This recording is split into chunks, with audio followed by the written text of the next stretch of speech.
So one of the main benefits of residential is you don't have to be a genius. You don't have to be super clever. You don't have to foresee the future. You basically just need to get in. And that's the biggest thing. So I'm not cleverer than anyone else, but the difference between me and other people that haven't done it is I just went and did it. Most people will never get to that size of property portfolio that you have. What separates people like you that have been able to acquire multi-million dollar assets and compound to this level of portfolio compared to the people that never get past, like, let's say 2-3 properties? For the average person, you don't have to build something that big. Just by having that one extra property can change your life. What makes a blue chip asset? It's about quality. So it's buying something in low supply that's in high demand in a good quality area. So In opposite to that, what's the best business advice you have ever received? a lot of it's Welcome to Founders Playbook podcast, the ultimate guide for entrepreneurs to build their empires, increase profits, and become great leaders. I'm your host, Nelson, founder and CEO of Vibes Creative, Australia's leading video podcast agency. Let's get down to business. Welcome back to another episode of Founders Playbook. Today, as usual, we got another legendary guest. He's one of the OGs in Australia when it comes to property investing. He has managed to build a property investing portfolio of over $25 million. He's also a business owner, runs a 7-figure business himself, and he is the mentor of big names that you might recognize like Jack Henderson. So please welcome the absolute, the incredible, the legend, Mr. Chris Gray. wonderful. Thanks for having me, Nelson. Chris, let's just jump straight into it. What does it take to build an 8-figure property portfolio? It actually comes down to laziness, which people never necessarily agree. So as a kid, I hated being told what to do, either by my parents or by my teachers. And I got into property early on, and then I worked out that effectively, if I could make lots of money, no one could ever tell me what to do. And so it was that laziness of not wanting to have to do anything that actually really motivated me. So basically, in short, I worked twice as hard in my 20s, and then I managed to give up full-time work at 31. And so for the last 20 odd years, I've had a pretty much relaxed life. But yeah, it's laziness that actually got me to work twice as hard. It is an interesting perspective because as an entrepreneur, and even I come from Venezuela, third world country, and it's installed in me that in order to see great results in my life, I need to work really hard. And when you hear someone like you that is obviously living a life of freedom, and you say like, hey, the key is being, lazy, kind of what you're doing, just sit down, relax, and let things happen and compound, is kind of like a mind almost explosion to me as to, yeah, the answer many times, it might not be hard work. And that's the Right? thing, is because most of my life I've always been a contrarian, so I've always done the opposite to what most other people do.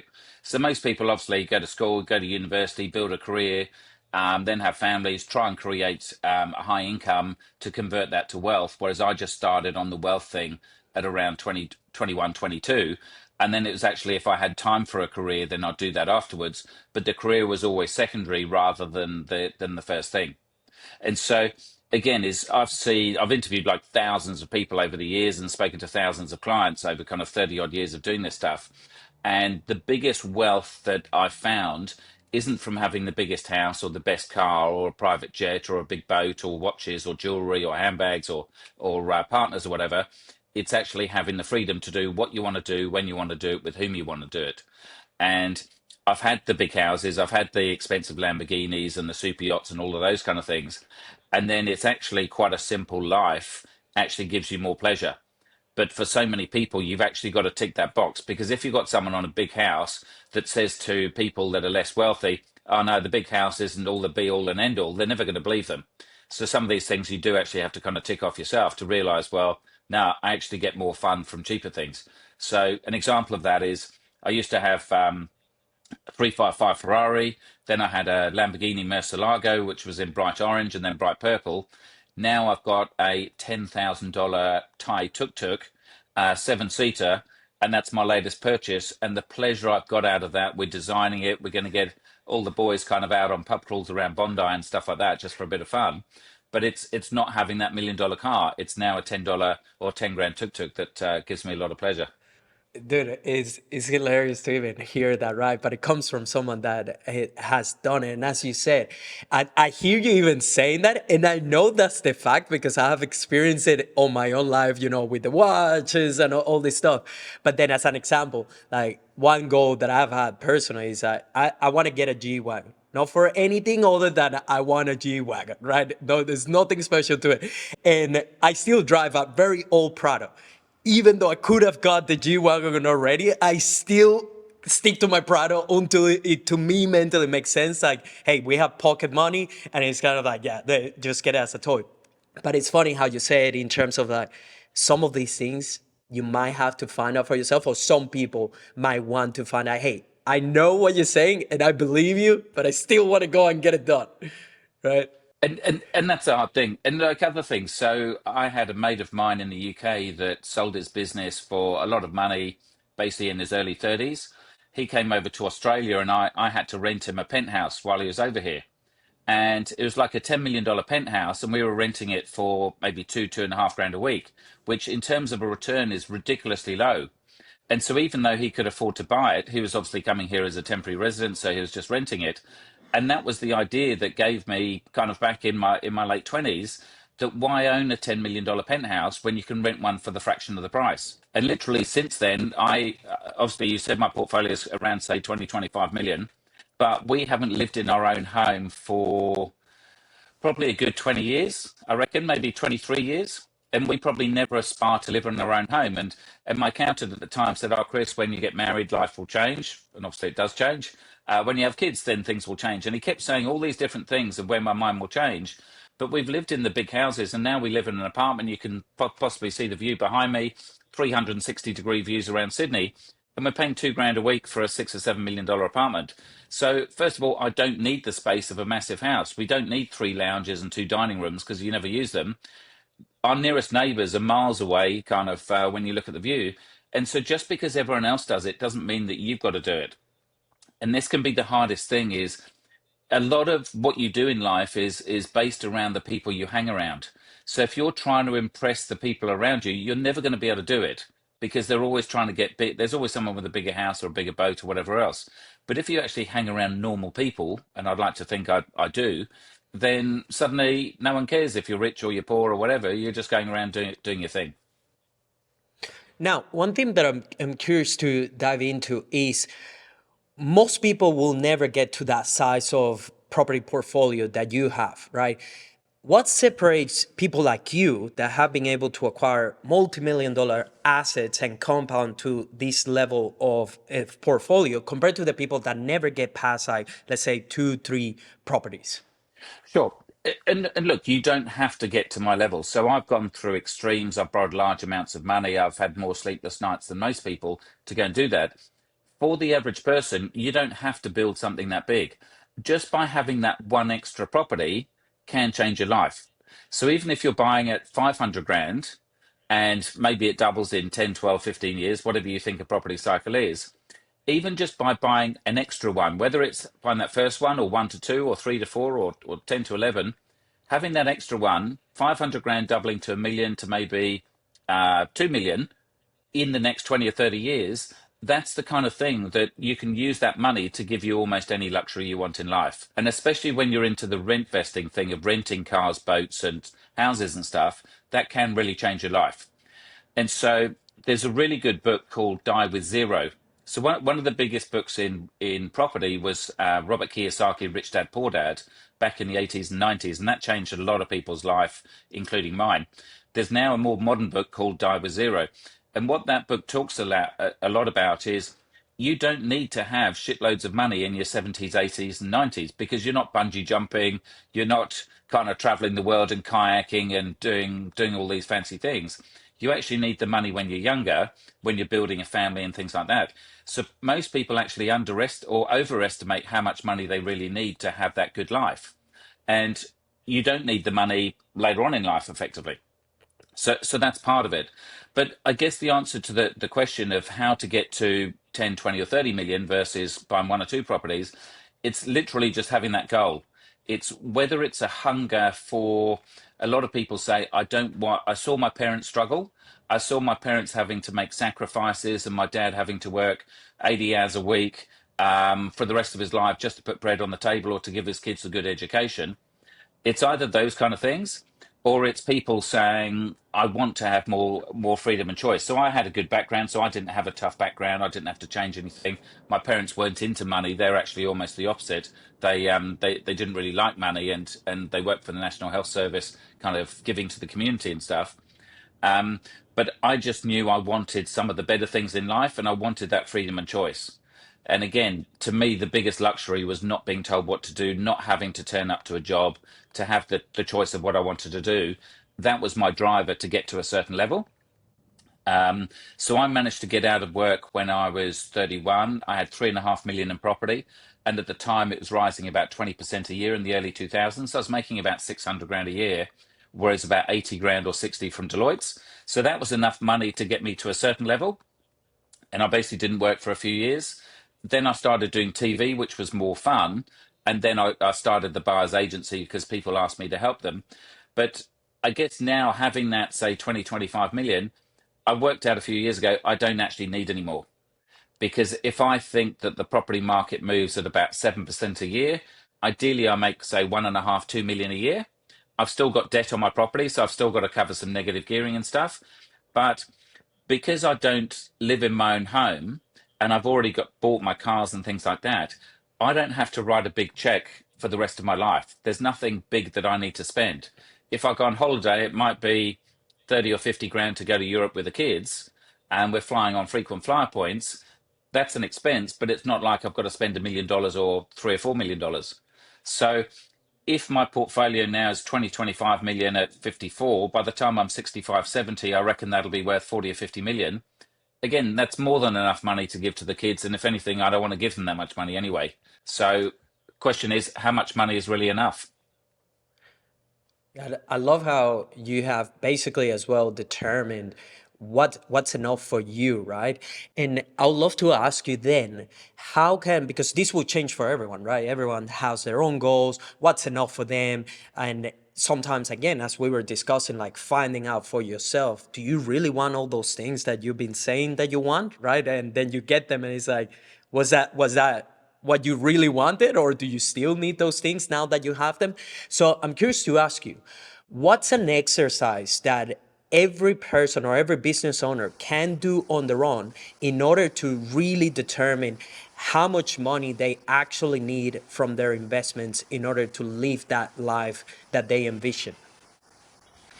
Yeah. And so, look, I guess with all of this, my skill is numbers. So I'm a qualified accountant, say, and mortgage broker, but I'm not a great, I failed tax 3 times. I'm not a great accountant, but I know basic numbers.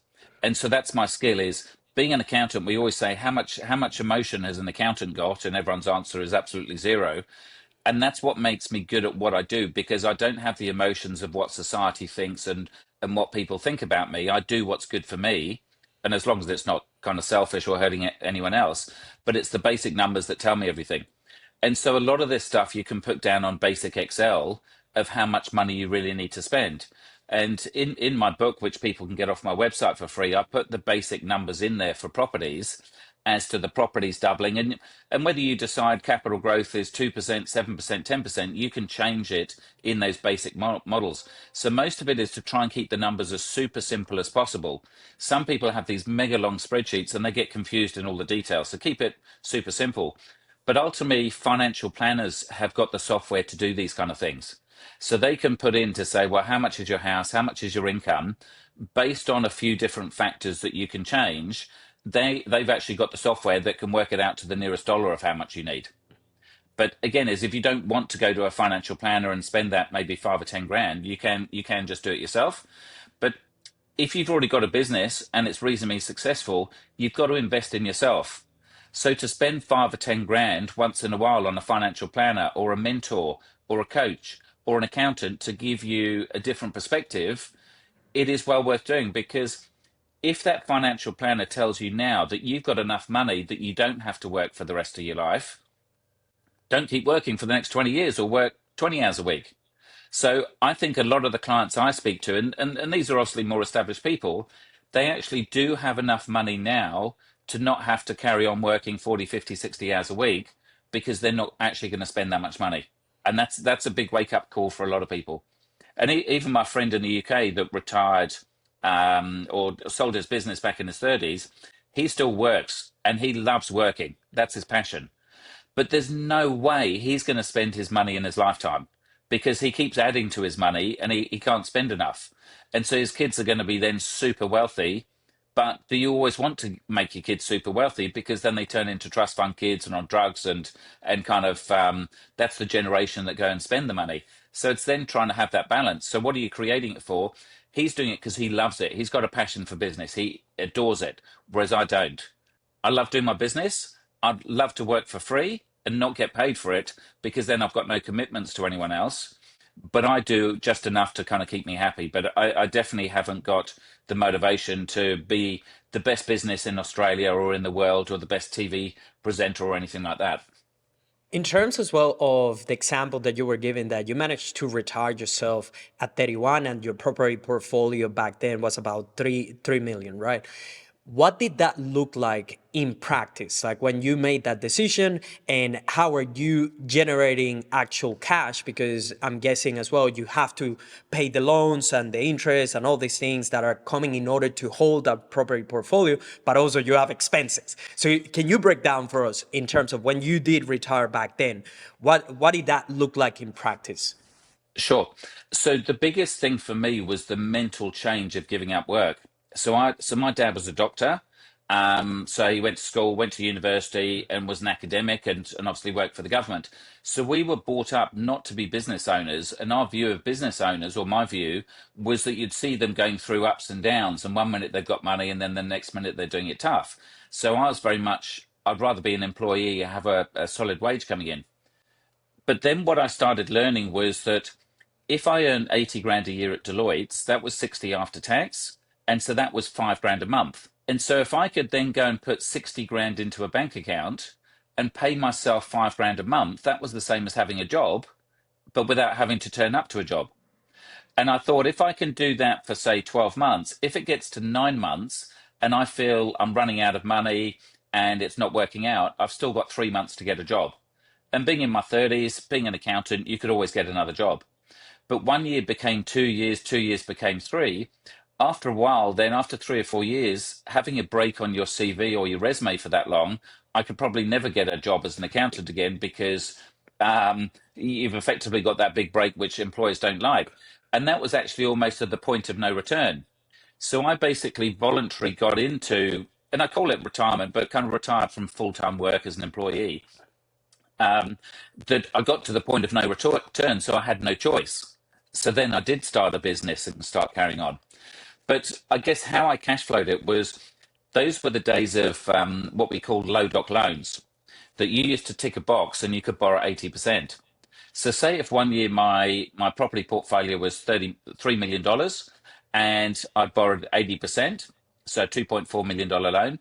If then my property portfolio moved, I think in those days it was 20%, it would go to 3.6 million. So it's gone up 600 grand. I would go back to the bank and then say, right, okay, my property's gone up 600 grand. Can you lend me 80%? I tick a box to say I can afford the repayments. And it's then I've got 480 grand of money they'll lend me. I can then use some of that money to help cash flow the difference between the rent and the mortgage on my properties, which is called working capital effectively. I can then use some of that money as deposits to keep building my property portfolio. And then I could take money from that to then effectively live off. But obviously that's non-deductible debt. And so as long as the properties were rising and I could access that equity, I could carry on living. And so that's how it started in the old days. These days, it's obviously more complicated. And these days, you can't just tick a box. So if you've got $1 million asset and you've got no income, the banks aren't going to lend you any money on it. Or generally, they're not. So these days, you generally do need an income at the same time.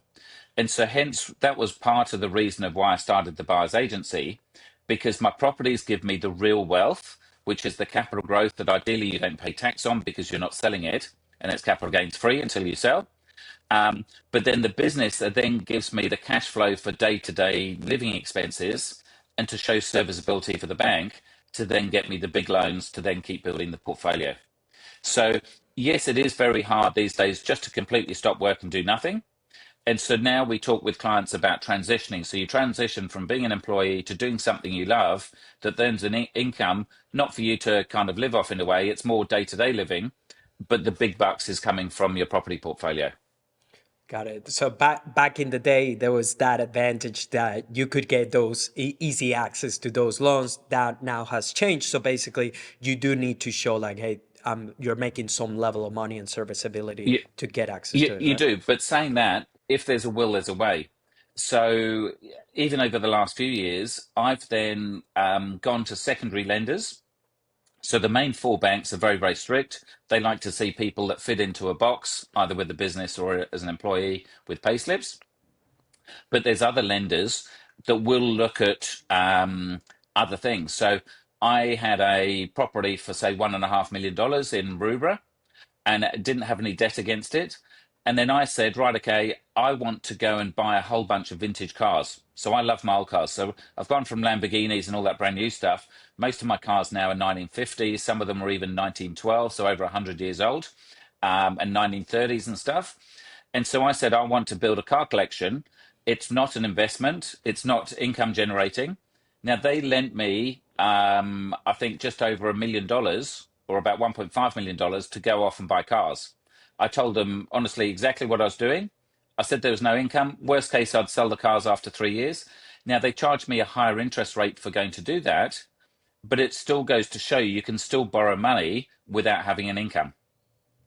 I then later on then sold some of the cars. I then refinanced another property with a private lender. And so private lenders are people that want to invest money because you might get 2 or 3% in the bank, but they would then lend it to someone else at say 7 or 8%, who would then lend it to me at say 10% to then go off. Because if they're lending me 800 grand on $1 million Bondi property, they know Bondi is not going to drop 20%, especially on $1 million property. It might on a 10 million, but not on $1 million. So as long as I'm willing to pay a higher interest rate, then people will lend me money for that, and I can do what I want with the money. The lender doesn't care because it's 80% on $1 million property. So again, is if there's a will, there's a way. And people might say, well, 10% interest rate is a ridiculous amount of money. Yes, it is, but at least I've still got the asset rising.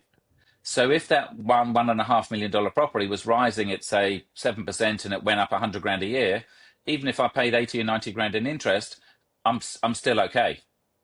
So, and it's cheaper than me paying 25% capital gains or 50% interest on wages or income, because I've then still got an asset rising. And this was something that blew my mind. That's coming from being completely broke to making some level of money and getting some access to other people that were financially way smarter than me.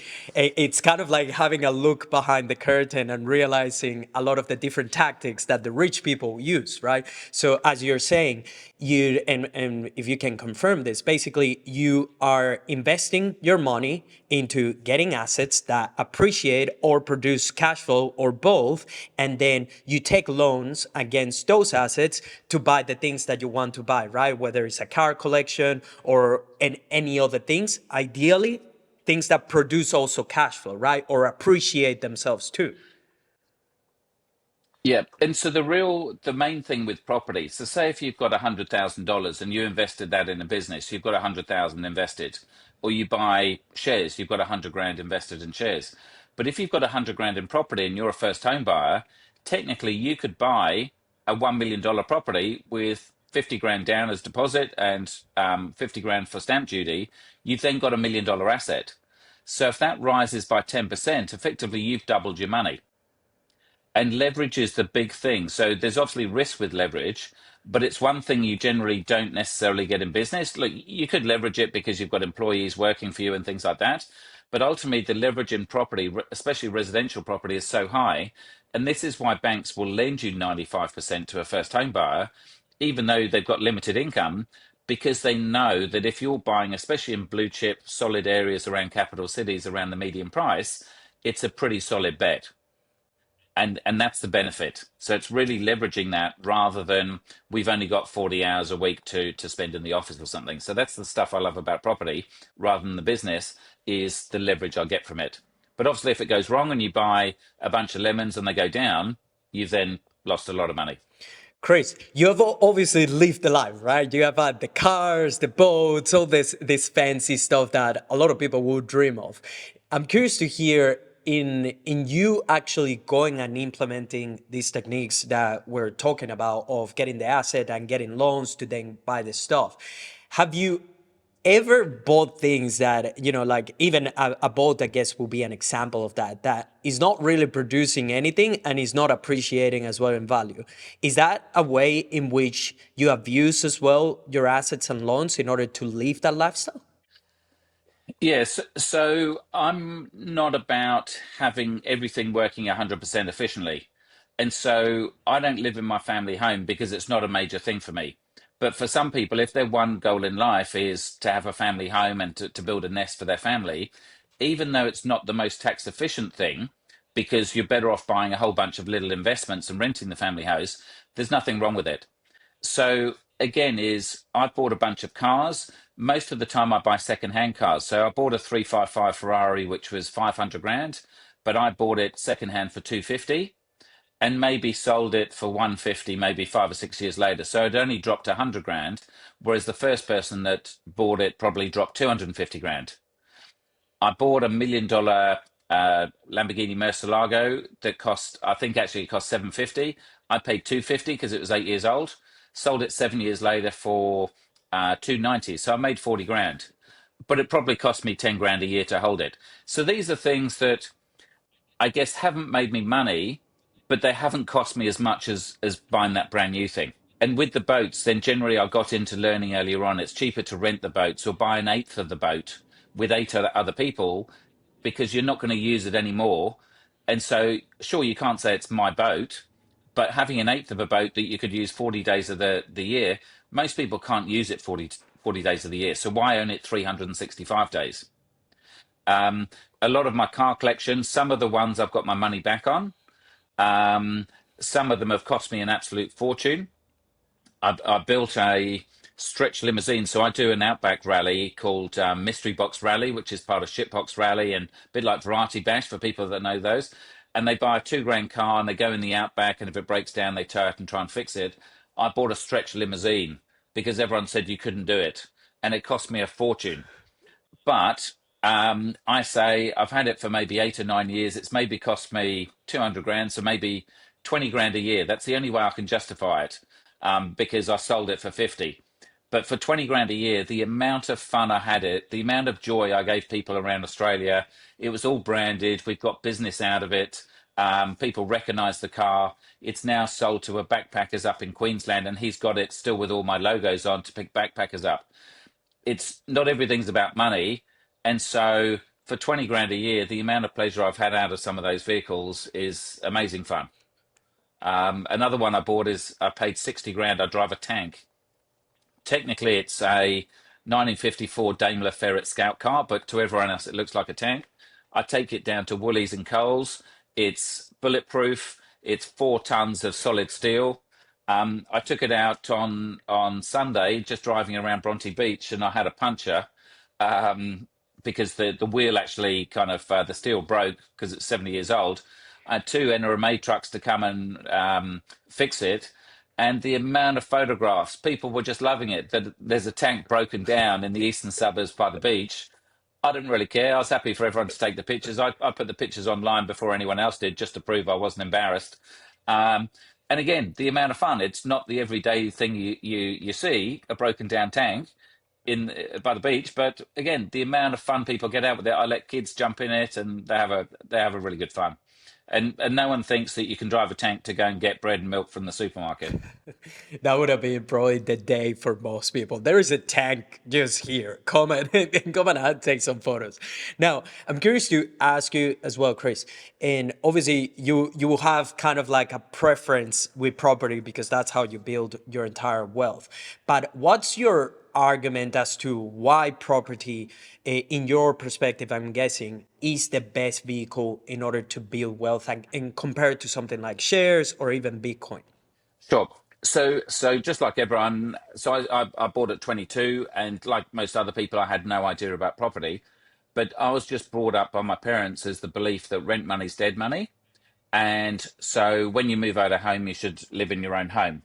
And so that's the only reason I got into property. But what I worked out was I only earned £10,000 when I was 22, which $20,000 and not a lot of money, even in those days. And you could normally borrow three times your income, so I could borrow $60,000. And that would get me a really crappy, horrible unit in the worst part of town. I fell in love with a three-bedroom house that was in the best part of town that was super cool as a bachelor. And so I thought, how can I afford this? It's not can I afford it, how do I afford it?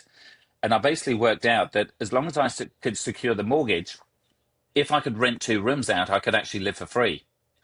And so I then pitched my dad to say, look, if I buy this one bedroom house, I have no money, can't afford to go out. If I can get this three bedroom, then I can obviously make some money. Am I missing something? Does the logic work? And he didn't necessarily know because no one was into investment properties. This was in 1992. But basically, we then persuaded the bank to lend me the money based off my dad's, I guess, equity, which is so I guess the skeptics would say, oh, daddy wrote you a check. Well, no, he didn't. And yes, I was lucky to have parental support. But getting parental guarantees now is a very much a day-to-day thing. Lots and lots of parents do it for their kids these days. And I basically bought £100,000 place for 80,000 because I was a first home buyer that had cash that I could do an immediate deal. So I basically made 2 years' salary overnight and lived for free. And then 2 years later, I worked out I couldn't afford to buy a car on a 3-year lease, but I could afford to use the equity to get a free car. So I had a free house and a free Porsche at the age of 24, even though I couldn't afford a car loan. And even if I sold the property, I would have still made a profit on top of that. And that property now is worth six or £700,000. And so this is the thing that I loved about property. And this is when I then started pushing hard to get into property rather than my career. So the main thing is, like I said before, 100 grand will buy you $1 million property. That if that goes up 10%, you've doubled your money literally in a year or two. It takes no time to manage these properties. So I buy in areas that are affluent. So they've got rich young people in there. So young kids can afford to pay a lot in rent if they've got rich parents and they've got good jobs. So the place I bought in the UK was almost like a Bondi, but without the beach. So basically, 3-story height limit. So you can't build any more properties. So there's no more supply. Lots of demand from young professionals with lots of cash, with rich parents that can keep pushing the prices up and the rents up. If there's no supply, property prices will carry on going. And my portfolio, I think I've only got 13 properties worth that 25 million. It takes me about an hour a month. I check on the last day of the month that the rents have come in. I check mid-month that the mortgages have gone out. I maybe get one email from the property manager, and that's all it takes to effectively make a couple of $1 million a year by doing nothing. Whereas my thought on business and that hasn't really changed in 30 or 40 years. And I think the philosophy won't change for another 30 or 40 years moving forward, even with COVID and things like that. So it's not a rapidly changing thing. Whereas I think when you're in business or if you're in crypto or something, that stuff is changing all the time. So when you're in business, how many businesses don't have to chop and change and react to competition all the time? There's always something going on. And the crypto is 1 minute it's crashing, the next minute it's booming.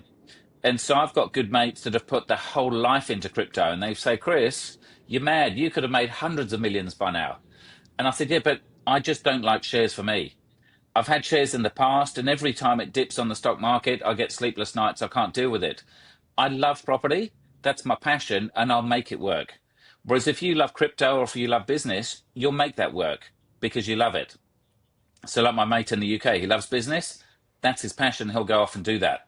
And the other mate in crypto, he'll do that. Even if it halves in value, he'll stick with it and he'll do whatever it takes to make it work because he's got that passion. So I don't think property's for everyone. You've got to find your passion and go with what you think. But I do think property, especially blue chip property, is a real passive easy way to do stuff that's a set and forget. And I see a lot of people in business that they build their business to try and sell, and it may or may not happen, and COVID may change that. Whereas their properties, their homes is their plan B. Quite often people make more money on their family home or the business that, or the property that their business has been in, rather than the actual business itself. So basically comes down to the reason why you believe that property might be a better vehicle for wealth creation is because of the leverage aspect, and you personally are looking for quality assets that basically will provide you that security, that they will go up in price, that you will have good tenants that will pay the rents. And ultimately, you like as well the kind of detachment that you can have in terms of this asset producing the income and appreciating, and limited amount of time that you put into it. Correct? Yeah, and so a lot of the properties I've got, I haven't been inside for years, and it doesn't matter because they keep rising. The property managers look after them. They're well renovated, so I don't need to necessarily kind of go inside them. So that's the main thing. But it's all about buying quality, because you can buy in mining towns, you can buy in regional areas, and 10 or 20 years later, it hasn't changed in price. And so again, it's just like people are chasing the money from crypto. In property, they're chasing the latest thing. So like Perth, a lot of people bought in Perth, and Perth has maybe doubled in 5 years. But from 2007 to 2021, it didn't change. So you could have been heavily invested in Perth, and for 14 years, your money went nowhere. And so that's why it's all about the quality, and they always say location, location, location. So ultimately it's the simple rules, and property doesn't really change. So you don't have to be that clever in property. You just have to take action. That if you buy in areas where there's no more supply, lots of industries supporting it, like Sydney, we've got hundreds and hundreds of industries supporting it. Whereas at Perth, there's only a few that are really there, and mining towns, there's only a few. That's high risk, just like the regional towns. So again, sometimes the more you chase those quick profits, the more likely you are to lose your money or for it to go wrong. Now, attached to that as well, you said blue chip. What makes a blue chip asset? So it really is that it's about quality. So it's buying something in low supply that's in high demand in a good quality area. So quite often say when we're talking about Sydney or CBDs in general, we don't invest in the main CBD because there's no limit to how tall you can go. You can keep building all these massive towers, and not many Australians want to live in a CBD. They do in Asia, but they don't in Australia. And so when you go typically 5 to 10, maybe 15 Ks out, you generally get 3-story height limits, so you can't build all those towers. And you're generally close to, say, the beach, or in Sydney, the harbour, leisure facilities, schools. It's where most of the people that work in the city for the high paid jobs want to live, because it's easy to commute and it's got all the leisure facilities around there. To me, that's what blue chip is. Then as well, you have discussed in terms of your current lifestyle, rentvesting, right? What are the advantages of rentvesting for a business owner that's trying to create wealth? Yeah. So the main thing with properties, so say if you look at that $1 million Bondi, and there's been adverts over the weekend of queues all the way down the street with hundreds of people queuing up to rent them. If you go and rent something out in high demand, the price goes up. And so typically on a $1 or $2 million unit in Sydney, you'll get about maybe 3.5 to 4.5% rent, maybe even 5% if you're really lucky, because lots of people want them. There's none around. And if you've got a quality one that's clean in the right location, lots of people queue up and they push the price up. Whereas if you go and rent a $5 or $10 million property, not many people can afford the rent on that. So there is not that many people pushing the price up. And then most of the people that could afford to rent them wouldn't rent them, because in Australia, we perceive renters as poor people. So no one that's got a good job in a big business wants to be seen as a renter, because they're seen as poor. And quite often their partners, they want to build that nest. They want to change the colors of the paint and to do some home renovations and do whatever they want to the house. So most people with that kind of money will buy their own property, which means there's less demand as well. So typically on an expensive property, which starts becoming $2, $3, $4, $5 million plus in Sydney, typically the rental yield is only 1 or 2%. So what it means is you can afford to rent somewhere 3 or 4 times more expensive than you can afford to buy. So if, for instance, you bought two $1.5 million units, you could rent those out for $1,000 a week each, And you could use that rent of $2,000 to then go and rent a five, six, $7 million place. So you still own 3 million of property, so you're still in the market, but you're now living in somewhere two or three times as good than you can afford to buy. And if suddenly business goes bad and you need to downsize, you can give them a few weeks' notice and get out of that contract. Whereas if you're in an expensive $6 or $7 million home, that could take 3, 6, 9, 12 months to sell if it's the wrong time in the market. So I think of it like Monopoly. Keep going around the board buying those little houses, which are effectively Bondi or Manly or Balmain, 1 or 2 bedroom units. And then you go and rent the hotel on Mayfair or Park Lane that you can rent for peanuts. Got it. In terms of your current investments portfolio, is it 100% made of property, or do you still have some level that is equities or shares or crypto or anything like that? Yeah, no, I'm not the ideal candidate for a financial planner. You should have a mixture of a job, a business, some shares, some property, and everything else. I'm 100% property plus some cash in offset and stuff to help me cash flow things. So I'm not the poster child of balance. I'm 100% in on what I believe in, and when I'm wealthy enough, then I'll buy some shares that I can afford to lose if they go down. But yeah, I'm not the perfect candidate, but yeah, So, I'm all so in. then this will be great because there is a common belief as to, hey, make sure that you're diversified. But it sounds like you're completely the opposite to that. You're not diversified at all. Yeah. And so that's the thing, is I'm not the perfect poster child, and we say to all our clients is, just because I do something doesn't mean to copy me. Look, I'm an extreme, but I know my property is kind of inside out. You should have some balance. So yes, you should have some super, you should have some cash, you should have some other investments and shares and stuff like that. But yeah, don't follow me Now, 100%. you're 100% in property. Are these properties are all residential, mix of commercial and residential? Yeah, so they're all resi. Probably 90% are in the eastern suburbs in Sydney, 10% in an equivalent in north of London. So again, that's not that diversified, but again, I know it inside out. So something like a big tsunami or a tidal wave may cause me a few problems. I've got a few that are up the hill in Coogee, so they may be okay. So again, it's not an ideal thing, but I guess I went really hard in one kind of core area to be a specialist rather than a generalist. Um, I'm aware of the risk I'm taking by being that specialist.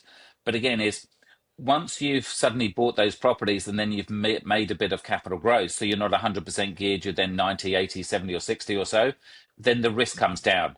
That ultimately, most of my properties I could sell within a few days or a week if I had to, for 95% of the value. And that's why I say I've got, look, 20 or 25 million of property. I think the 20 million valuation was from maybe 4 years ago from the bank, which is pretty conservative. But again, on a good day at auction 4 years later, then they could be worth 25 or if not more. But again, I don't get too hung up on whether it's 20, 22, 25. It's not to impress anyone. It's just to, I guess, share what I've got. Because the problem I find with advisors is, when I was young in accounting, you'd never go to your boss. Your boss would never say, "Hey, I'm 50 or 60. I've been earning 500,000 a year and I've still got nothing to show for it. And I've worked 60 hours a week for the whole of my life and I wouldn't do it again," because they want all the young people to come up doing it. And it's like you go and see a mortgage broker or you go and see an accountant or a financial planner. How often do they actually share their numbers with you to say, this is how much I make from my job? This is my share portfolio. This is my personal property portfolio. This is how much money I make. Because when you learn stuff at school, they teach you by giving you examples. But most people are embarrassed, and part of it is either they've got nothing to show and they're very good at being an accountant, but they haven't actually done anything with their own personal wealth, and that's why they're still working full time, or it's because there's a thing in Australia and also in the UK that you don't talk about money because it's a dirty word and you'll be seen as boasting. But I think, how can you get good at something and learn from people if they don't share their own personal balance sheets and things like that? So mine is very, very open. Some people will say, "Oh, you should have been richer than that," or "I thought you were going to be richer," or "You're not that rich," or "Yes, you are rich." I don't care. I put it out there so that I can't be seen as big noting myself or underquoting myself or whatever. Those are the numbers. It is what it is. It works for me. If it works for you, great. I'm happy to teach you what I've learned and put it into practice for you. If you want to be bigger, then sure, go off and do something else. If you think there's a better way, or you want to get into crypto or business or something That's like one that. thing that I realized as well as I was building my business bigger, that my accountants didn't seem to have a real grasp in terms of, hey, this is what I'm envisioning for it. Other than saving me money, is there anything that you can provide to help me accomplish this faster? Because they had no understanding of business. But then, as you said, when you start digging deeper as to, hey, by the way, I need to start building some wealth, because otherwise this might be for nothing. And as you said, like, business is volatile, right? Like, everything you have today might be gone in a month. You don't know. So you kind of have to be putting something into place so that you do reap the benefits as well from it. And then as you dig deeper into the accountants, the people that are managing, helping you with this, or to some extent, they have nothing to show up for. So then I went into, finding an accountant that actually had investments and things happening, and that had sold businesses and things that, I knew that the person behind my accounting, it had some skin in the game, and ultimately could really assist with good advice. So I think that what you said there is very underestimated as to, hey, make sure that you're a business owner building wealth, that the person behind, you're seeing your numbers and doing your tax returns, has actually built wealth for himself. Because otherwise, probably the advice that you're getting is very limited or not as good as it could be, right? And that's the thing, is because most people go to advisors and they say, I've got a good accountant because I pay no tax, or he gets me a good tax refund. But they're very much working in the past, and trying to get you a few dollars back in or a few cents back in the dollar. Whereas it's really having an accountant that will help you grow. So I used to go to two different accountants. I used to go to Anthony Bell, who is John McGrath's accountant, because he knew property really inside out, being friends with John McGrath, and because he bought Eastern Suburbs property as well. So he was very encouraging and he knew it inside out. But then for my main accounting, I went to Deloitte Private, and people say, well, that's for billionaires and multi-billion dollar companies. And I said, yeah, but I can still access these guys. So the billionaires will pay for the advice so the accountants learn. I can then get the information that the billionaires have then paid for at a fraction of the price. But it's whether they charge you $200 or $1,000 an hour. It doesn't matter, because they give me the confidence to then leverage my portfolio further than I might already. And even my accountants, ask them for permission to buy the Lamborghini, which most accountants would say, no, don't touch it. And they said, yes, go and buy it.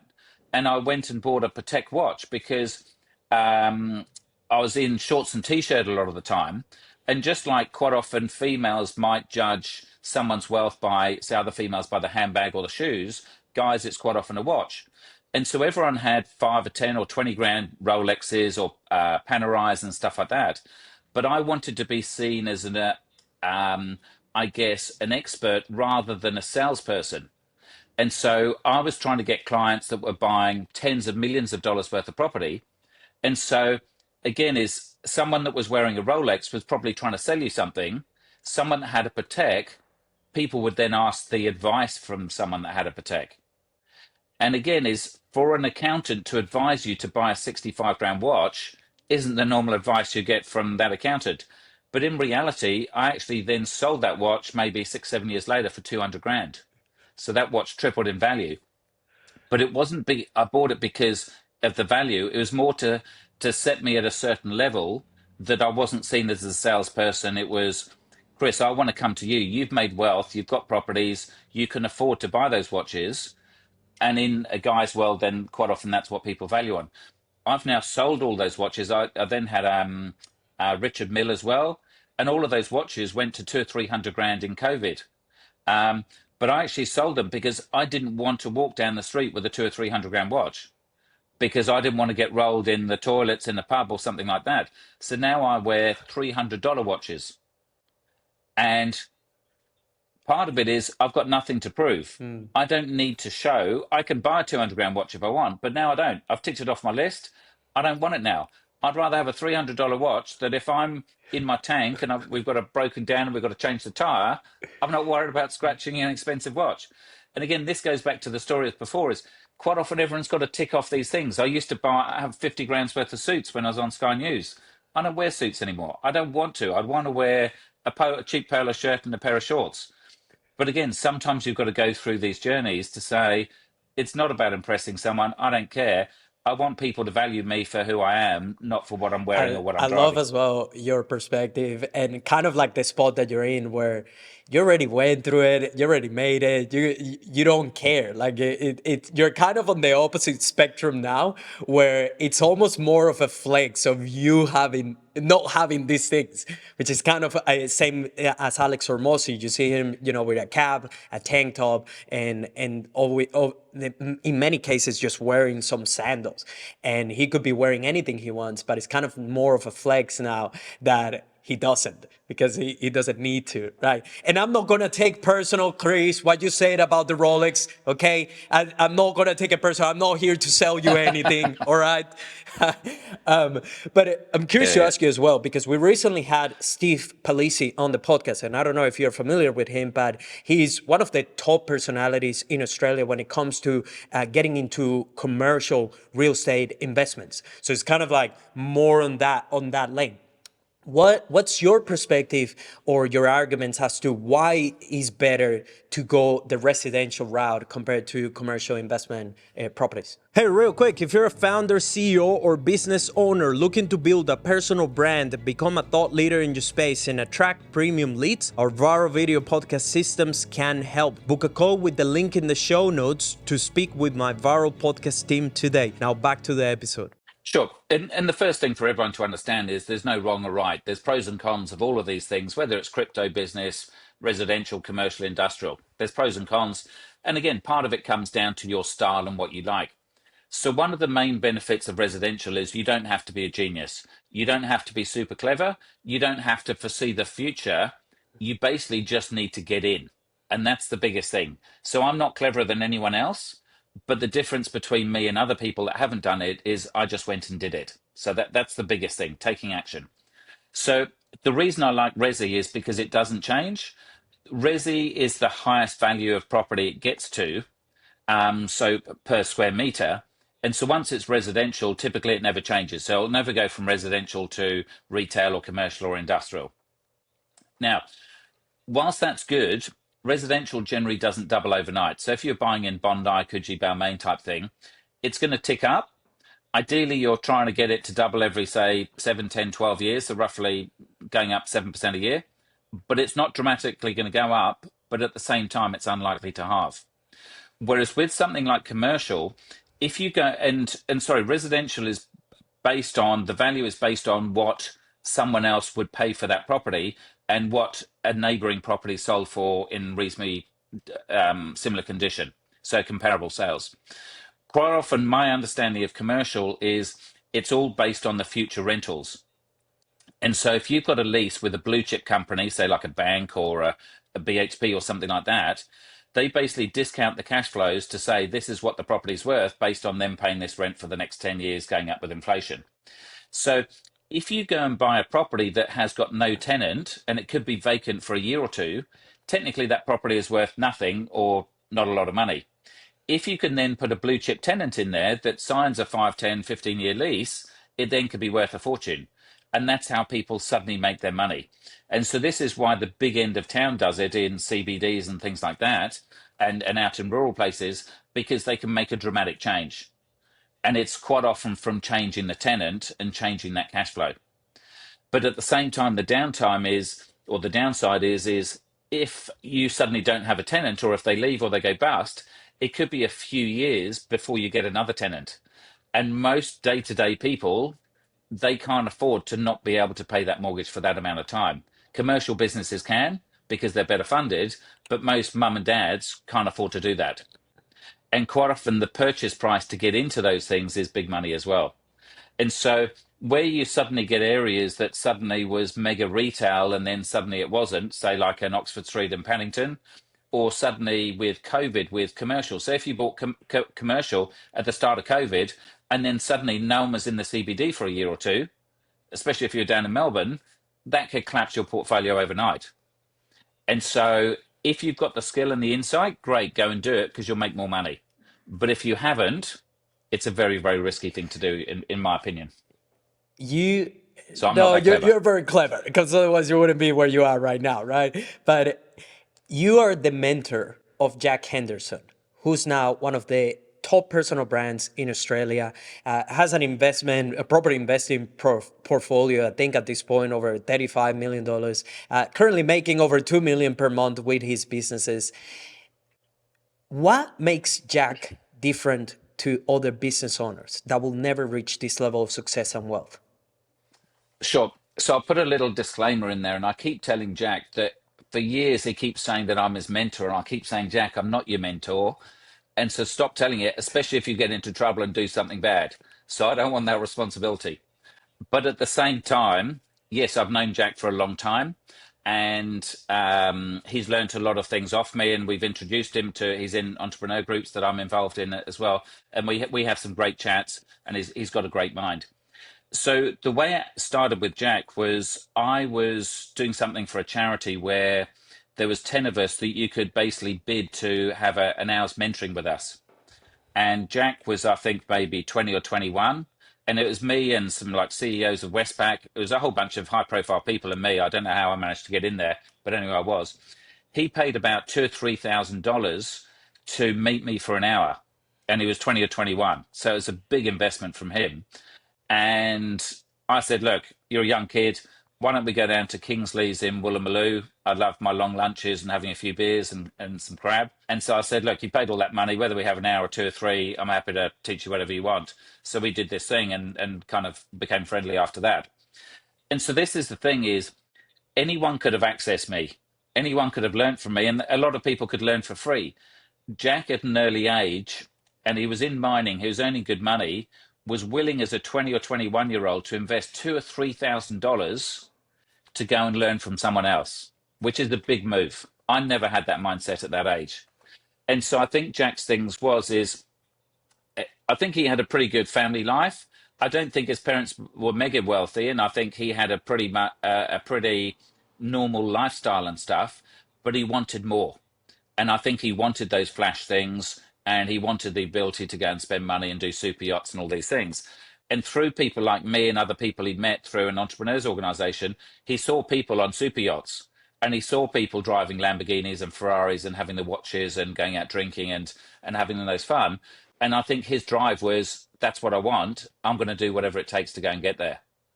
And so he worked very, very hard. He tried to come and work for us, and he said he would work for free to come and do it. It wasn't the right kind of time, but he just has got the attitude of he'll do whatever it takes, hopefully legally, to do whatever it takes to get what he wants. And what he's realized, if you listen to a lot of his conversations, it hasn't always been good. He's had times that he's over leveraged, he's lost money, he's been down to his last few dollars, as much as I have as well. And that's the journey is anyone in business, it's never perfect. We go through so many ups and downs, and quite often that's not shared with the employees or suppliers or family. It's a very, very lonely journey. And that's what it takes. So again, is I've leveraged beyond belief that most other people. I've got down to my last few dollars. I've had years of sleepless nights at times, but I was willing to do that to get the benefits. And I can deal with the emotion of being in debt. So where, say for me, my wife will say, oh, look, you haven't got a job. My kids go to school and they say, what do your parents do? And they say, oh, my mum works for a living. Daddy drinks beer, eats pizza and watches TV all day. And she said, oh, you've got to teach him the value of money. And I'm saying, well, what I want to teach them is most of the other dads at school work is if you work hard and you work clever, you can have a better life and you can have more freedom and choice. That's what I want to teach my kids. And so Jack is almost the poster child of someone that's really worked hard. And there's lots of other people like Nathan Birch. Again, he came from Mount Druitt. He did it really, really tough. He wanted to change his life and he's gone on to big things as well. It's just having that motivation. Either you're pushing yourself away from being poor and having no choices and having a tough life, or it's being drawn to the positivity of having the things in life and not having to worry about money. But the reality is it's still a lonely journey and it's tough and it doesn't always go to plan. And so, probably another plug. I'm in a thing called the Entrepreneurs Organization, which is a worldwide, not for profit. It's about peer to peer learning from other people. There's about 20,000 of us worldwide. You've generally got to turn over $1 million plus, a million US to get in. And we all get together, and I've actually got my meeting. So we meet for half a day every month with a core group of 8, and then we have lots of events with hundreds of other people. Um, and we support each other and we learn from each other. It's not about selling to each other, but most of the people that join this organization join because they're business owners and they're lonely because they don't get a wage every month. All their employees do. All their mates are employees that get wages. They don't understand what it's like to not have the money to pay payroll for other people and to have all of your employees whinging and moaning all the time, wanting more and more and more, take. And any business owner that's been in business for a year or two knows It how is, tough it I is to explain be to in people business. that after being an immigrant is it all probably at the same level is the hardest thing I've ever known. And as you described, like that's just one of the things, right? Like making sure that you meet payroll and the days where you have no clue how you're gonna come up with that money as you start growing and all the risks that you're ultimately taking as well as you go. Now, I'm curious to ask you, Chris. I'm hoping that anyone listening to this, any business owner, founder that to this point maybe haven't got into starting to build some wealth for himself or haven't really used his business to the maximum it can be for them to make sure as well that they're going to have some level of retirement of good pay of everything you're doing. So what would you say to a business owner that is still yet to have a decent size investment portfolio or that haven't got anything yet that is in order to build wealth for them outside of their business? Sure. And again, through this EO organization, I mean, I see lots and lots, literally hundreds of different businesses and what people are up to. And because I deal with money, then when our potential clients come to us, they open their books to say, this is what I've got and this is how much I earn. So I get to see thousands of people's finances over the years. Most people have got one big bet in business for what they're going to try and do, and that's basically a business sale. So many people I've seen have had family homes or investment properties that they've sold to then pay the working capital in the business to keep the business going, which isn't then necessarily worth it. And it should be the other way around. It's about having that backup plan of property because people buy their own family homes, and it's not often people buy a family home and they lose money. They lose money on investments because they go off and do some stupid things and buy interstate or overseas and buy mining towns and stuff. But when they buy their own home, it's generally pretty solid. And look, I've used money from my properties to then fund my business through some of the working capital, and sometimes that's what you've got to do. But the amount of people that have sold investment properties or the family home to float the business, and then the business has done nothing, has been tough.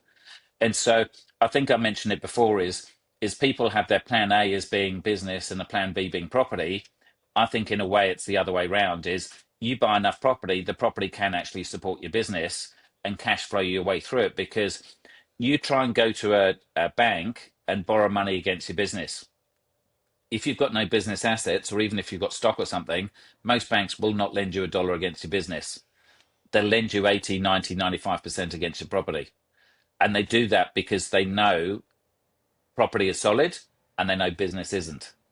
So I think if you are in business, if you can try and take some money off the table, and again, a lot of these books talk about paying yourself first because the business owner is always the one that is left with nothing because all the bills get paid. And so many mentors out there, and I think it's in the book Die with Zero as well. It's taking that 10% off the table. Another great book is trying to think if I can think of it is can't remember the name. It's something like Pay Yourself Profit First, first. along those kind of lines. If you Google something like that, it should come up. Profit first. That's it, 100%.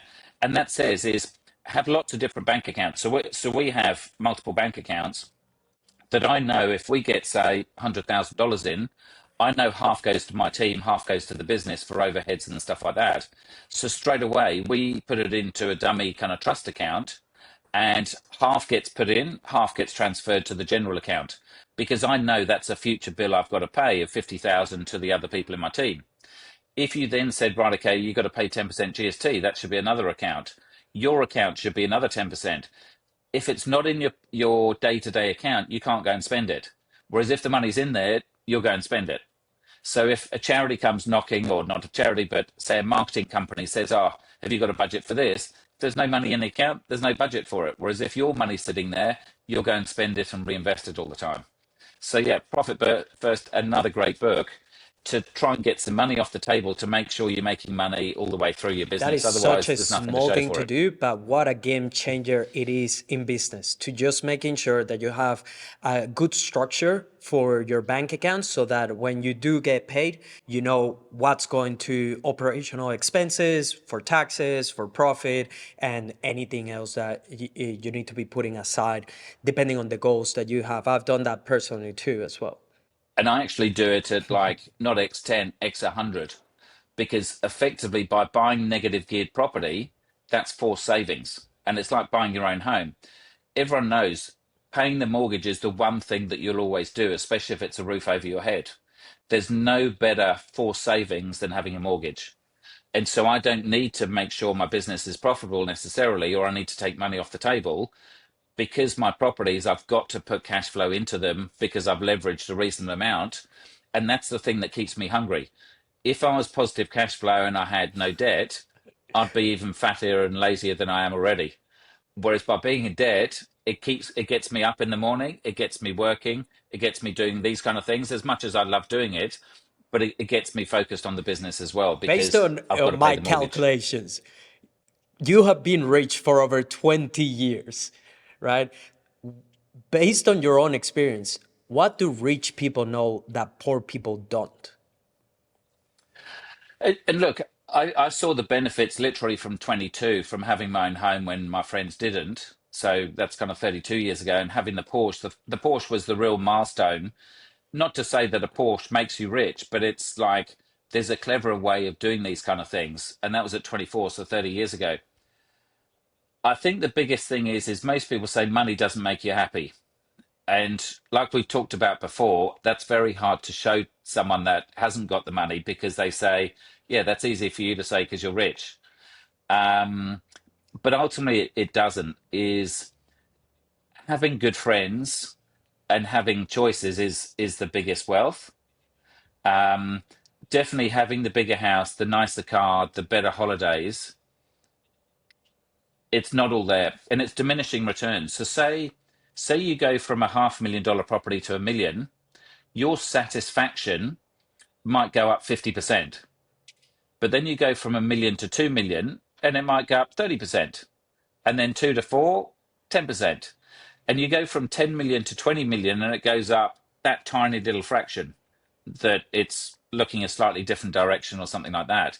So it is diminishing returns of satisfaction as you get into bigger things. And so a lot of the simple things you can do, it's like being on the harbour. Being on a super yacht, look, it is absolutely amazing. But at the same time, as if you're on a little ski boat, we've got a ski boat that is 200 grand. We split it 8 ways, so 25 grand each. It's okay, it's nice. Um, but again, sometimes it's just as much fun having the kids on there water skiing than it is being on a super yacht by yourself because all your friends are working and it's a lonely, lonely time. Now, if you've never been on a super yacht, you'll say, bullshit, Chris, that's crap. I'd love to be on a $100 million super yacht. And it is nice. But a lot of people do find that as you get wealthier, it is lonely because not many other people have got that kind of wealth. And so there's most of the time during the week, no one's there to enjoy those things with you. And then sometimes people don't invite you because they say, oh, you're used to being on a massive boat. I won't bring you on my little boat because it's beneath you.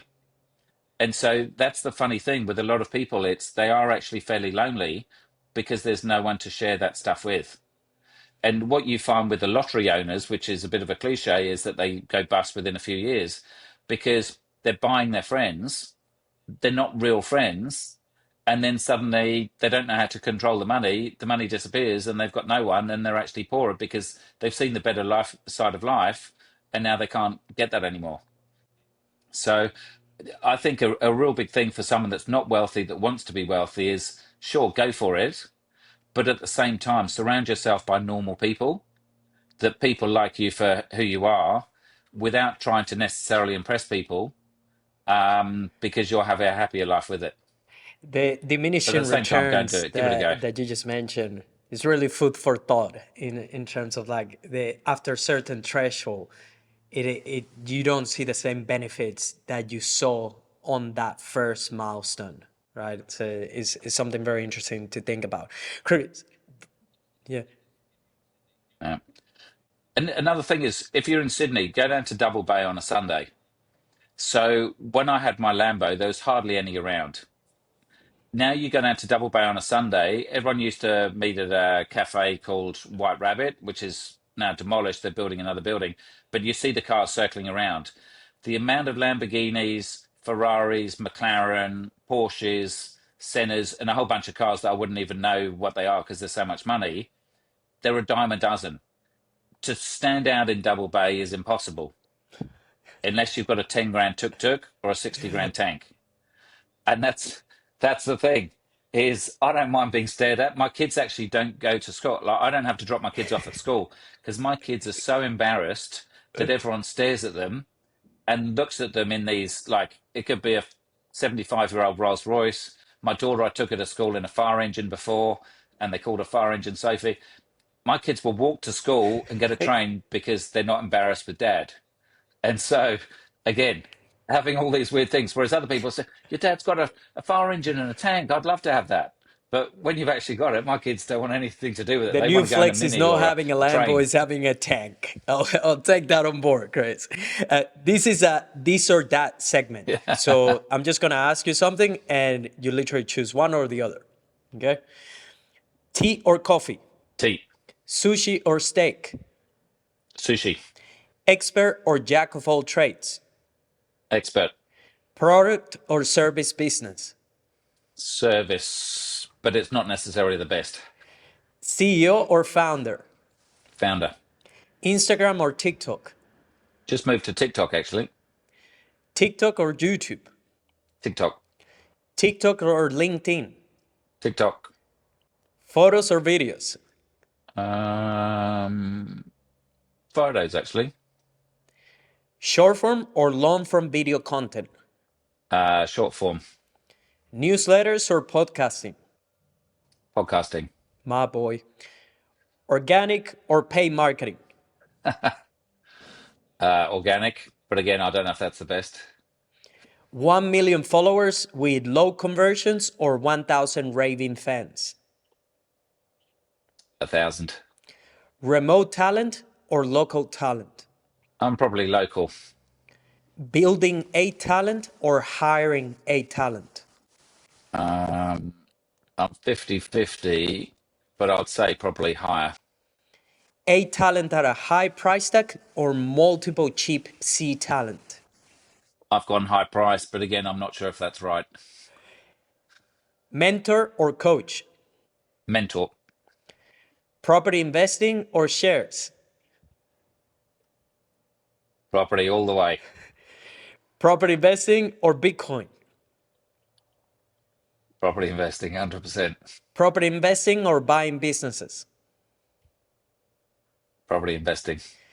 Residential or commercial? Resi, Building a business or buying a business? 50-50 again, so I'd probably go building. Passion 6-figure business or stressful 8-figure business? Passion, 6-figure. Sales or marketing? Marketing. Rolex or Patek? Patek in the old days. Yeah, not sure now. Patek or AP? Patek. Patek or Richard Mille? Definitely 50-50. Suit or shorts. Supercar or Patek with the suit. Shorts with the Richard Mille. supercar or super yacht? Super yacht. Now, Chris, we have spoken of where you are now, the kind of lifestyle that you get to live, all the things that you have done in the past. But if you had to go back again in your 20s and you have virtually no money, let's just say you have maybe about $10,000 to your name, and you had to build your wealth and everything all over again, how would you do it? So I think ultimately I'd follow the same path, um, because I guess almost like the sliding doors kind of movie, you never know where you might have ended up if you do something differently. But I think I ultimately still believe in the path that I took, and I still believe that it could be done today. So when I bought my first property, I didn't know anything about property, and I thought, if I go and buy something and rent it to someone with a good financial background who's got a good job, they'll always pay the rent because they don't want their boss to find out they haven't paid the rent and they can't pay a bill. And I think that still stands true for today. So, sure, you can go and buy properties in regional towns and things like that. But then you suddenly hear from some of the people. So you hear the Instagram stories saying, "Oh, I'm getting 10 or 20% yield. This is fantastic. It's gone amazing." Quite often, when you speak to them in reality, they say, "Oh, well, I've got a whole bunch of people that are trashing the property. It's a drugs den. I can't even find a property manager to get a tenant in there because it's such a dodgy area." And so, like anything, you go to Myers to buy a jumper, it's going to last for a few years and you get a guarantee. You buy it from the $2 shop or Temu and you don't know what you're going to get. I'm very much a believer of quality over quantity. And so even if you've only got £10,000 or $10,000, if there's a will, there's a way. You can go and get 4 or 5 jobs. You can go and get educated. Most of this education, like all these podcasts, they're all for free. None of that was around 30 years ago. So some people say, oh, it's all right for you. You had wealthy parents, you had this, you had that. Again, it's all excuses ultimately. Now there's so much information, I had to invent all this stuff. I didn't find out most of the stuff until I retired at 31. I didn't know what a joint venture was, even though I'd done one. I just didn't know the terminology. So I think on one hand, kids have got it super easy these days. The government has just changed last week that you can get away with a 5% deposit with no lender's mortgage insurance. Quite often there's free stamp duty for buying brand new properties. There's every reason to help you get in there. Um, and so even if you can't buy a two-bedder in Bondi as your first property, you've got to go further out. You've got to buy the next best thing you can. But again, there's people like Jack, there's Nathan Birches, there's all these other people that show you can go from rags to riches if you've really got the right mindset. It's all knowledge. Knowledge is the key to get you there. But there's no point trying to get 100% knowledge because you'll never get it. I haven't got it. No one's got it. You need enough knowledge to make sure you're not dangerous, and then you've got to take action. And whether you buy a 50 grand property or 100 or 500 or a million, doesn't matter. You just need to be in the game. We had a young guy come and work for us who rang me as a cold call. I think he'd saved £10,000. Oh, sorry, $10,000. He was a student working part time in the pub. And I said, this is going to be a contrarian way. Most people would say, yeah, keep saving for a deposit. I said, of that 10 grand, spend 5 grand of it on this course. And it wasn't even me running a course, it was someone else. I said, if you do that course and you've got the right attitude, I'll take you under my wing and teach you what you need to do. He then started working for the business. He then, with his cousin, bought they could only afford 350 each. They bought half of a 700 grand property in Vaucluse at the start of COVID when no one else was buying. That then is probably worth over $1 million now. He pulled the equity out, bought another one in Neutral Bay. So he was in his young 20s, started with nothing, worked in a pub. He had the right attitude. He then learned to buy quality suits.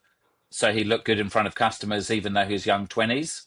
And he's now set up his own business. And again, there's plenty of examples of people that have got the right attitude. They've got off their ass. They've done something. They've maybe still stayed at home when all your mates are out partying and living in their own houses. And they've done what the bank wants them to do to look good on a mortgage application.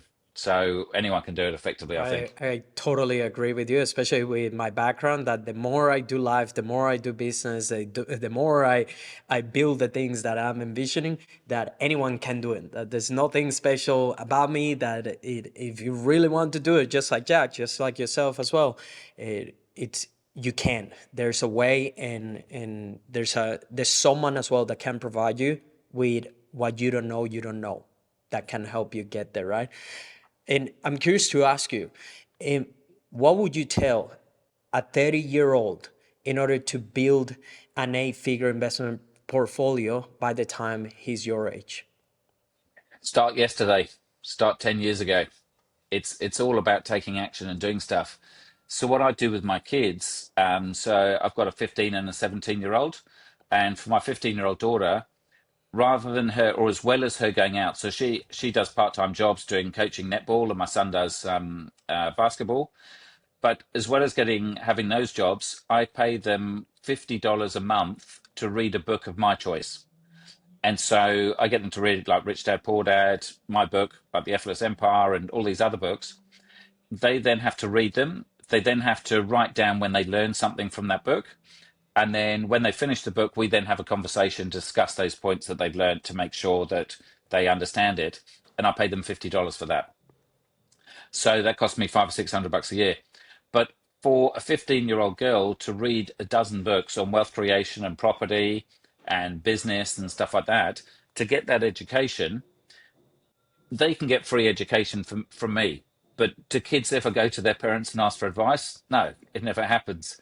And so, yes, I'm kind of forcing it. And my daughter rolls her eyes when she hears it. And I basically say, look, if you read the book in the first weekend of the month, I'm not going to hassle you for the rest of the month. Or you could not read it till the last week, and I'm going to hassle you every day of the month to make sure you've read the book. She's clever enough to learn that if she wants the easy life, she just reads it to start with, that I trust her that she's going to read it, and I never hassle her. Or you can have the hard life. There's an easy and a hard way. And so there's nothing to stop anyone from doing those things, from reading those books, listening to the podcasts. And people like me give every single bit of that information away. I don't hold anything back when we have this conversation. I don't hold any secrets back from my books. It's all there. But the reason we give all our secrets away is most people won't take action. First of all, they won't read the book. They won't listen to the whole podcast. They won't put it into action. And so that's why we still get clients that come to us that will pay us just to get the job done, because they don't want to learn. And sure, it might cost them 20 grand, but if it saves them 50 or 100 and they make 50 or 100 for the rest of their life, the 20 grand they've paid is peanuts. Exactly. And so that's what you've got to do, is get the education and then put it into practice, no matter what your age. Even if you're 60, if you're thinking of living another 10 years, there's still another potential property cycle in there. What's the worst business advice you have ever received? I actually had it from someone before. This is kind of business and property. That this was, I used to, in our there's a real estate institute of New South Wales, and there was a guy there that you could have come into your business to audit it to make sure you're doing everything correct. And we started talking about property, and I said to him, so do you build properties? And they said, no, I've got been divorced 2 or 3 times, and so every time I earn a dollar, I've got to split it so many different ways. So I just don't bother earning any money because I've got to give it all away. And I said, well, why don't you just earn double? Even if you give half away, it doesn't matter. You're still better off. But it was just that negative mindset of giving up. Even if you lose half to the tax man and half to the ex-wife, earn 4 times as much, then you're still going to be better off. So again, it's just the negativity. I think the other things that I find, a lot of people are cost conscious, and that comes from our parents' generation and so certain ethnic backgrounds as well. It was very much a day of, why pay someone else when you can do it yourself? And you should limit, if you want to get rich, you get rich by saving money. But if you earn 100 grand, you can only be better off 100 grand a year if you save all that money, which of course you're not going to be able to do after taxes and living. There is no limit to how much money you can make. So again, it's just like I might pay an accountant or a mentor 1,000, or Jack paying a couple of grand to come and speak to me. If he could have his time again to look where he is now, seeing the turnover he's made, and says, how much return did you get off that couple of $1,000? And I'm not the only person he's learned from. He's learned from lots of people, and he's made lots of investments. But that was the cheapest investment. I did one at 31. I spent 15 grand on a property course. All of the people at Deloitte said, why would you spend 15 grand? So that was maybe a quarter of my wages. I even had to get a loan over 2 years to pay for that course. They said, why would you do that? And I said, well, Deloitte's is never going to pay for me to do a course of how to retire early. Within a year, I gave up work. I bought a 3.5 Ferrari and lived on the beach with a boat. I would have paid, in hindsight, $1 or $2 million for that course. There was no guarantee I was going to get a return, but because I paid such a high price for the course, I was determined to make that happen. Now, thousands of people did that course. Very few would have made money because it's like a diet. For most people, eat less, exercise more. It's a guaranteed way to lose weight. With property, go and buy a property. Sure, sometimes you might lose money. You hold on. Generally, 99% of the time, if you bought the right place, it'll go up. You've just got to do it. That's the biggest thing in life. You've just got to go and do something. Even if you make a mistake, doesn't matter. Time alleviates most issues, especially around property. That was as well related to what you said. Someone is a mentor of mine said this, like, you can't save your way to wealth, and that has been ingrained in my mind as to, yep, saving money is never the answer, even in business. Every single time, whether we're on a high or even a low, whichever stage we're in, I always keep that at the front, that the answer is not just to save money. Because as you said, there's a limited amount that you can always save, but it's unlimited as to how much you can make. And usually the way out for building wealth, but also business too, is money. You need more money to then just pour back into the thing so you can make more money. Uh, and opposite to that, what's the best business advice you have ever received? I'm not too sure. So I think a lot of it's probably goal setting. I'm not a big goal setter, but when I set goals, they magically happen. And so it's stupid, really. I should set more goals because they happen, and then you suddenly get to where you are. Um, but I remember I used to get mentored by Anthony Bell, again, the accountant for John McGrath there. And I think I was turning over 20 grand a month. And he said, you need to be at 60 grand a month. And I said, well, I'm never going to get there. I don't know how you're going to do it. And then suddenly, 2 or 3 months later, I suddenly did it. Um, had another one with a guy, a US speaker, trying to think his name, and I basically did a weekend course in a place called Welcome Valley, which was a very nice place. And we set a goal, and I thought, right, okay, if I do one of these deals, I'm going to buy this Lamborghini.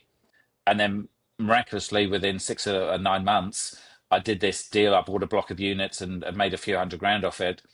And I was then trying to justify not buying the Lamborghini, that I don't deserve it or I shouldn't do it. And I thought, no, sod it. I made the goal. That was the decision I made.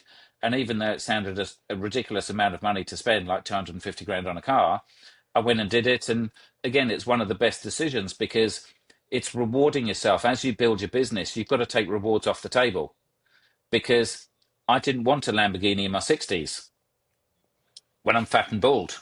I was less bald, less fat when I was in my 30s, uh, but still bald. Um, but I wanted to have the fun in those days, and that's the thing is there's no point trying to create to be the richest man in the graveyard. You've got to take money off the table. You've got to reward yourself for the risks you're taking. And again, is that Lamborghini, we stick it up. It was a sponsored car, like all my cars are.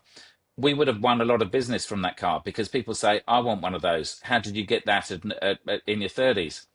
We'd have lost a lot of business. A lot of wives said, we're not dealing with that dickhead that's driving that flash Lamborghini, even though the husbands probably wanted it.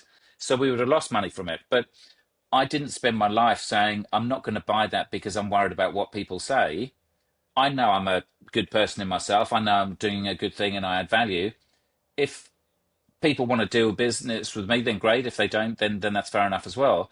But I don't want to hide and not enjoy the things of life because I'm worried about what people think of me. Yes, I do worry about what people think, but at the same time, there's a certain level that I don't care, that I want to do it, and it's either jealousy or trust or whatever else that makes you have that opinion, and that's your opinion. And I can't change that. There's no point of being the richest man in the graveyard. I'm definitely gonna put something somewhere written down around me. Chris, it has been a pleasure and honor to have you here today on the podcast. Where can other people find you, engage your services, ask you any questions, or connect with you? So look, if you just Google me, Chris Gray, Gray, that should come up. The business is called Your Empire. And so you can just go on that website. Um, the main books I've got, so I've read a couple of books called The Effortless Empire, The Time Poor Rich Guide to Building Wealth from Property. And also another book, which is quite a funny one I wrote in COVID, was about how to live the life of a multi-millionaire without being one. So even if you're not mega wealthy, how can you get on super yachts and drive supercars? And a lot of it's about the renting philosophy. You can download them for free, either as audiobooks or PDFs and stuff like that. And then, yeah, just check me out on socials. And look, it's fairly raw. I just say it how it is and show you some of the fun and games. But look, 99% of the stuff we put out there is all content. It's all learning. It's all educational.